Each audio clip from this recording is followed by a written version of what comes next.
Sunday morning, going to be doing some more watering. I did plant seeds the last time I was here, and the focus is to get those seeds watered, and plus I'm going to plant two new seeds. One is a turnip and the other is a white beet. But the other purpose that I'm here for is I'm going to harvest the potato onions. I think it's just time. You see they're nicely bulbed up. I don't think they're going to grow much more. And if I take them now, it'll be before the stems get rotten. They really have nice strong stems. Look at this one, it's got six stems come out here. 1, 2, 3, 4, 5, 6. That's a heck of a return on investment. Look, here's another one. 1, 2, 3, 4, 5, 6. And those are nice size ones too. That's a good classification, as Albino would say. Good classification of, and that's a reference to the size of the bulbs. Well, I'm not sure how many I planted here. I should count them and then count how many grew. Now, a real comparison would be the weight. How much did the bulbs weigh that I planted, and then how much weight did I get in the growth?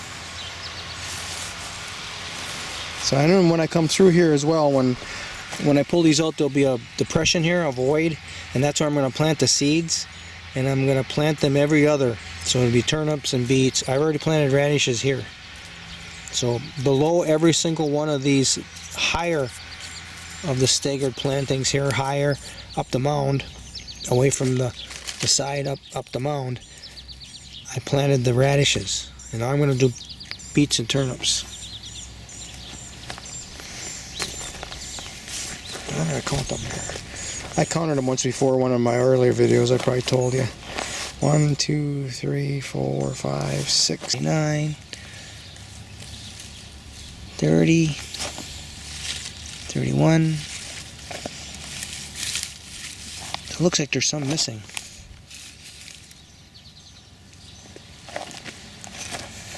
No, that's probably 31. I just didn't do a stagger here at the end as much as I did. That's probably where I started, and the stagger was a little shorter, and then I started to do it like I wanted to. So let's say there's 31. I'm gonna pull them now. I brought a tripod so I can do a little clip of video as to put it on speed. You can see me do it real fast.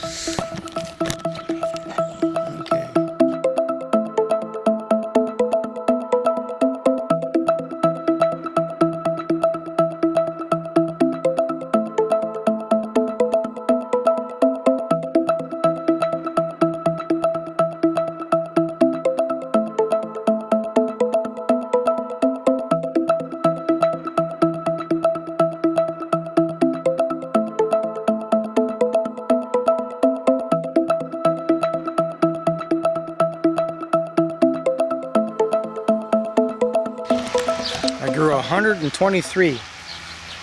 That's pretty good starting from 31.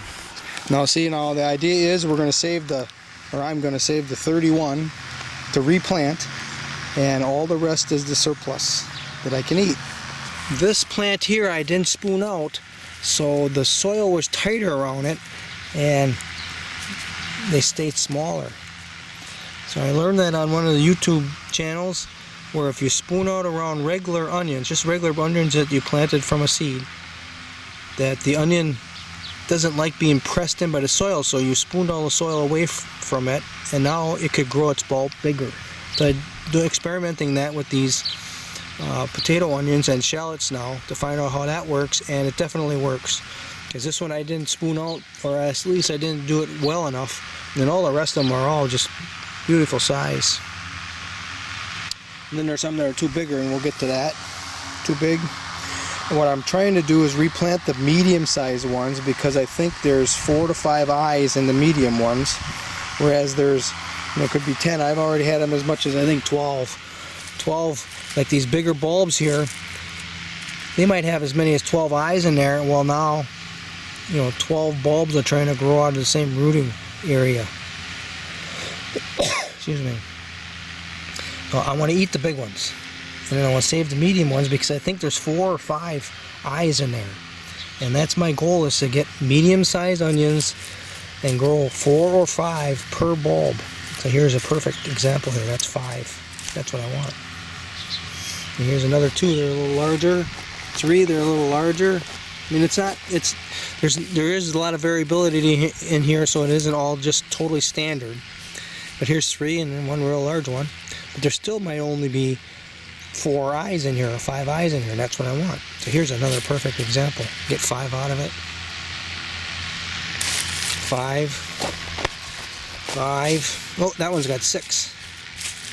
And they're pretty large size, so that's good. 5. 4.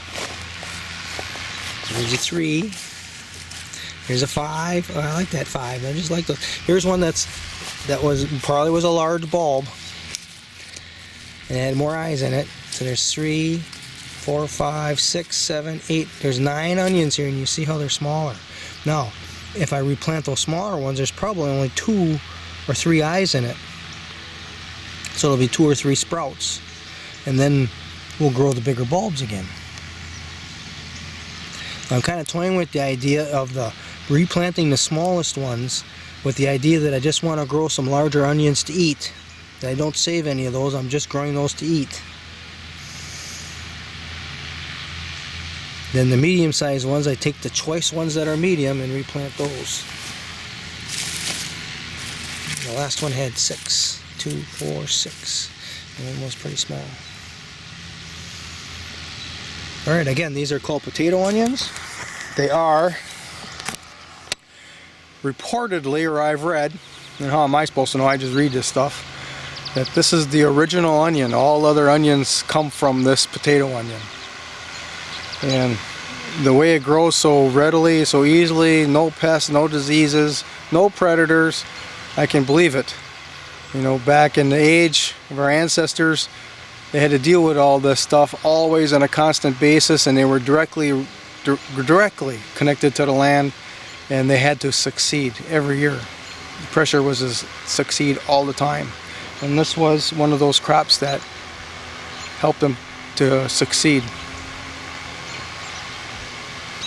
So, growing in this community garden bed, it's 20 feet long, a couple of 2-3 feet wide, and I've intermixed crops with it. And the potato onions, they got front meaning this is the sun side, because they didn't grow as tall, and they were planted early as soon as the ground thawed out.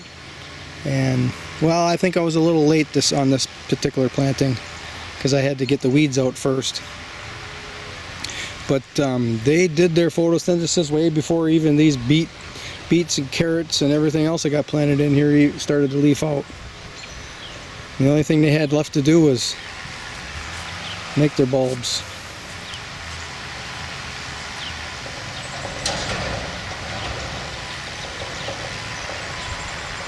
Sunday morning, and I'm in church right now. Well, we'll do a walkthrough on the back side of it here. I got nice radishes. I might harvest these radishes in the next week. I wait for them to normally to start to blossom, and then the root starts getting hard and fibrous. But I ate one yesterday that wasn't going to seed, and it was getting pretty tough already, even though it wasn't blossoming. So I'm gonna have to take them soon. And reduce these beet leaves down below. This is black viper root. I think that's a very nutritious plant because that's the one that the rodents want to eat first when they come raiding. I've got some set onions here that are going to set seed. I want to replant those, see how it goes. There's some parsnips in here. So again, I got the diversity, and the idea is what's called bacterial quorum sensing.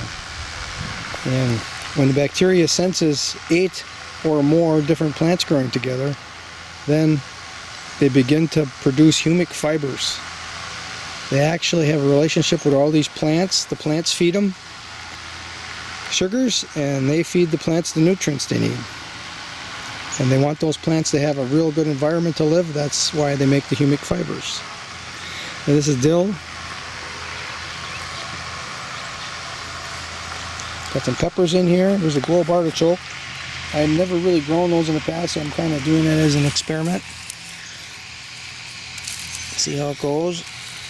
Get these reddish leaves down so they can get some sunlight on its leaves.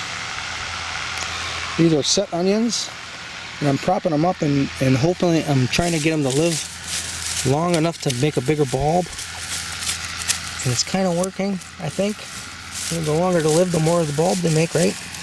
I should probably bring a spoon next time and do a little more spooning here. I did it with my finger, but the soil's starting to dry out a little bit.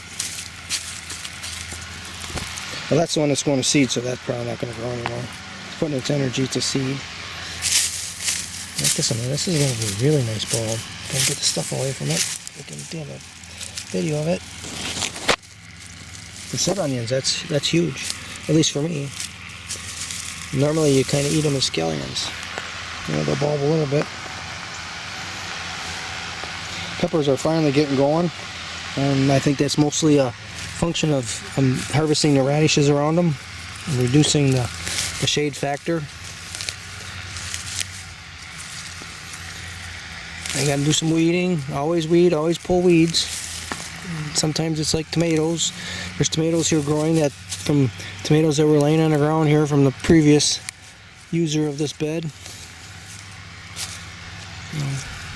So here we are. I got a pepper plant. It's going to get some good sunlight.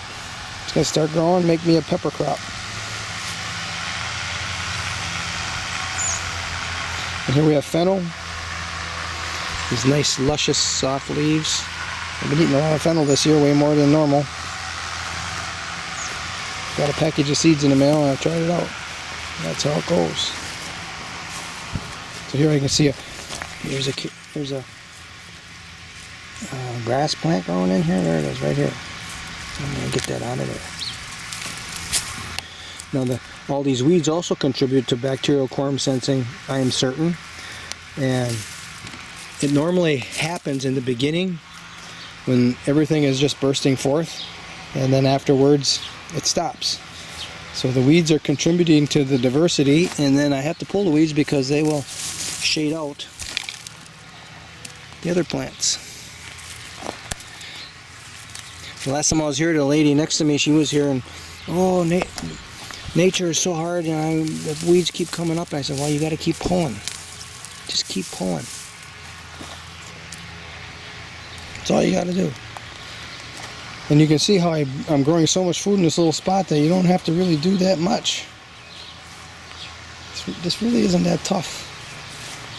But I suppose people who are used to all that processed food, they don't have any energy.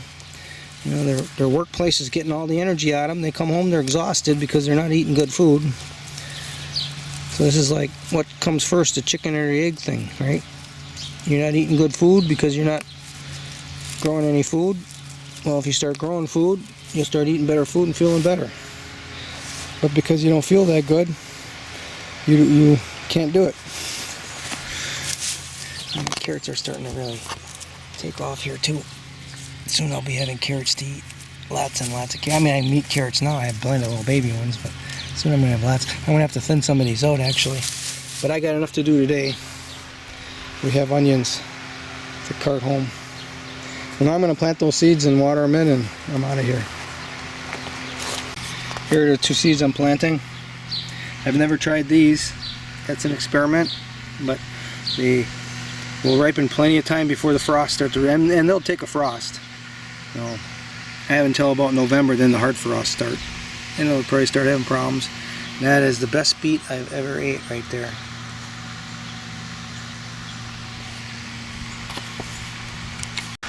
And that is what 123 potato onions look like, all stacked up together.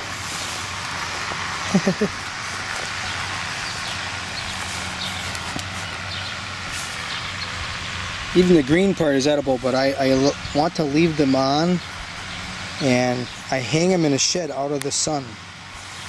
And the reason why I do that is I read a study once, and I don't believe all these studies. I don't believe anybody coming out of university necessarily. But it kind of makes sense that the sun, if they're dried in the sun, that the sun will erode the nutritional quality. So I hang them in an open air shed that's shading whatever it is that I'm drying out. And these stems, these green edible stems, which would otherwise be edible, they will dry out and they will suck the moisture out of the main stem here. And this is where they'll rot if you put them away when they're still wet. They'll rot and get moldy there. So if we leave the stem, if I leave the stem on them and hang them in the shed for a month, then all that dries out completely. And these onions will store more than a year and stay just as hard as they are today. I've done it. This is the reason why I really like this crop because of the storability. I'll be eating them in the wintertime after all my other onions have been consumed, have been nutritionalized, internally nutritionalized.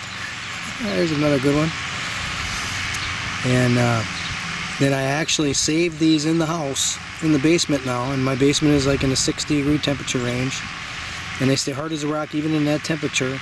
And I'll plant them most of the time as soon as the frost comes out of the ground. And I'm harvesting them now, here, the last day of July, or is it the first day of August? Yeah, something like that. There you go. That's what I know about potato onions.